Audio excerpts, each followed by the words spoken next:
Wakazi wa eneo bunge la Lurambe wanaitaka tume ya IEBC kuligawa eneo hilo mara mbili na kupeana mji wa Kakamega eneo bunge lake, wakidai kukosa huduma mashinani kwa sababu ya kushikanishwa na mji huo. Wakiongozwa na wanasiasa wa UDA eneo la Lurambe, Askofu Zablon Mukoshi wanasema miradi ambayo inapaswa kuwafaidi wakazi wa mashinani imeweza kuwekwa katika mji wa Kakamega, ikiwemo taasisi za elimu kama KMTC na chuo cha kiufundi. Wakazi hao pia wamesisitiza haja ya kutekelezwa kwa mipaka ya kata na kata ndogo iliyoratibishwa na serikali. Askofu Mukoshi kwa upande wake amewataka wakazi wa Malaba kuunga mkono mrengo wa serikali, wakisuta viongozi wa upinzani eneo la Magharibi kwa kukosa mwelekeo mzuri. Tumekuwa na issue. Maendeleo haifiki rural.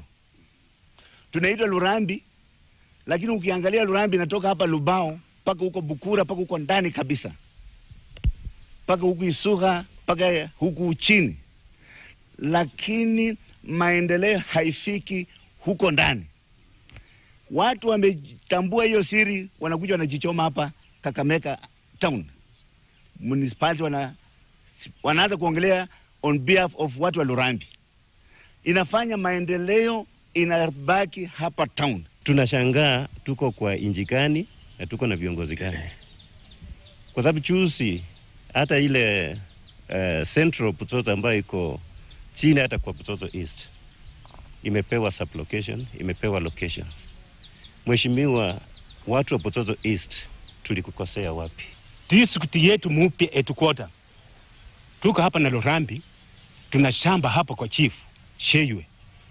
Hapa tutatafuta shamba, tunamuomba mtukufu rais Daktari William Ruto rafiki yangu, tunataka headquarter yetu ya Lurambi North mtuchengea hapa Lurambi. Sehemu ya Butsotso haiwezi katwa, na tuko na mheshimiwa ambaye anaweza kusukuma mambo haya kwa ground.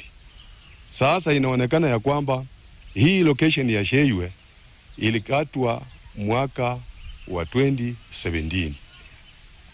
Lakini kuanzia 2017 tumeona machifu Yusoka wawili na maassistant chief wako na maendeleo yao wanafanya. Na mtazamaji, taarifa hiyo inanifikisha mwisho mwa taarifa za mbiu ya KTN alasiri ya leo. Kwa niaba ya wote waliofanikisha taarifa hizi, shukrani za dhati kwa kutazama hadi mwisho. Nimekuwa wako Hadia Mwasiwa na mwenzangu Pretty Janet. Nimekuwa mtafsiri wa taarifa hizi kwa lugha ya ishara. Hadi wakati mwingine insha Allah, kwaheri.